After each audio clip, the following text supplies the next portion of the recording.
जय श्रीमन नारायण। ए पर जे टिप्पणी हम करे जा रहल बा रामानुजदास श्रीमान गट्टू वेणुगोपाल स्वामी जी के द्वारा दिहल गयल बा। अध्याय 17 श्रद्धा त्रय विभाग योग श्लोक 7। आहारस्त्वपि सर्वस्य त्रिविधो भवति प्रियः यज्ञस्तपः तथा दानं तेषां भेदम् इमं शृणु।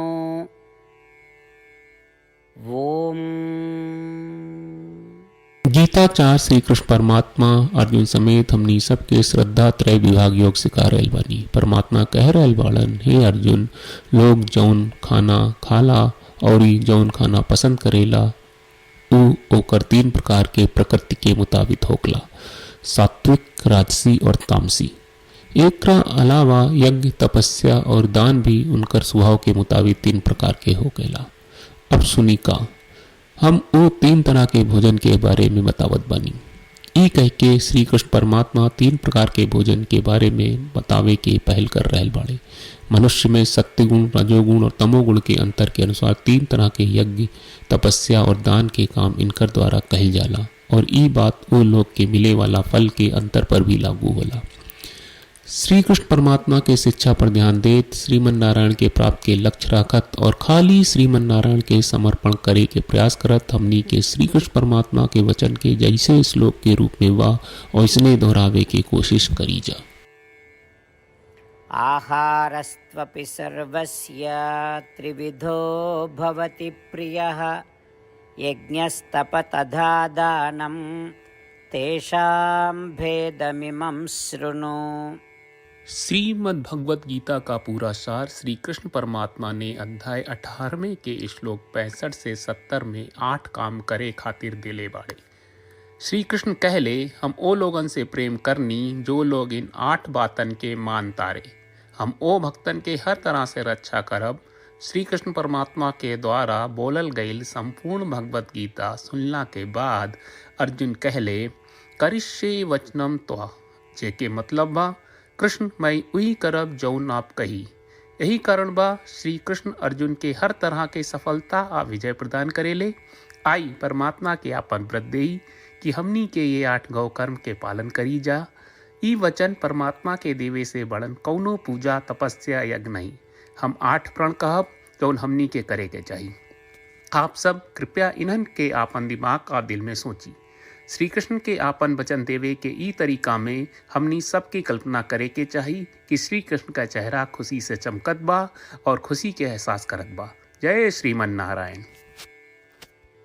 यहाँ हमनी के 8 वादा बा। हमनी के पहला वादा, हे श्रीमन नारायण, आपका निर्देश के मुताबिक हम हमेशा तोहार ध्यान करब और तोहार बारे में सोचब। हमनी के दूसर वादा, हे श्रीमन नारायण, आपका सलाह का अनुसार हम हमेशा आपका भक्त रहब। हमनी के तीसर वादा, हे श्रीमन नारायण, हम आपन सब काम तोहरा सेवा के रूप में और तोहरा संतुष्टि खातिर करब।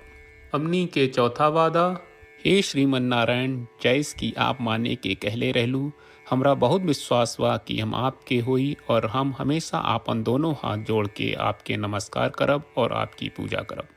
हमनी के 5वां वादा, हे श्रीमन नारायण, हमरा के तोरा बात माम एकम शरणम ब्रज 1866 याद कहले, जहाँ आप हमरा के आपन का अर्पित करे का कहा। श्रीमन नारायण, मैं हमेशा तोहरे शरण में रहब। हमनी के 6वां वादा, हे श्रीमन नारायण, हमरा के तोहरा बात माँ सुचहा 1866 याद कहले कि आप हमनी के शोक ना करे का आश्वासन दे रहे बड़े, हम अब और शोक ना करब। हमनी के 7वां वादा, हे श्रीमन नारायण, आपने हमरा खातिर श्रीमद् भगवत गीता के वितरण करके हम सबके कृपा कहले और आशीर्वाद दहले बा। हम वादा करत बानी कि रोजाना कम से कम 1 श्लोक पढ़ब या सुनब। हमनी के 8वां वादा, हे श्रीमन नारायण, आप गीता के पूरा मानवता तक ले गयलू। हम गीता में आपके दिव्य वचन के उन भक्तन तक पहुँचावे के प्रयास करब जे गीता से अपरिचित बा। हे श्रीमन नारायण, हम उई करब जौन तू करे का कहब, हम ऐसन व्यवहार करब जैसन आप चाहत बानी, और हम खाली आपका खातिर काम करब। श्रीमन नारायण के रोज आपन वचन देहल कि हम ओइस करब जैस आप कहत बानी, ई अपने आप में बड़न पूजा बा। श्रीमन नारायण करशे वचनम त्वा, श्रीमन नारायण हम तोरे निर्देश के मुताबिक काम करब। सर्वम श्री कृष्ण अर्पणम अस्तु। जय श्रीमन नारायण। आहारस्त्वपि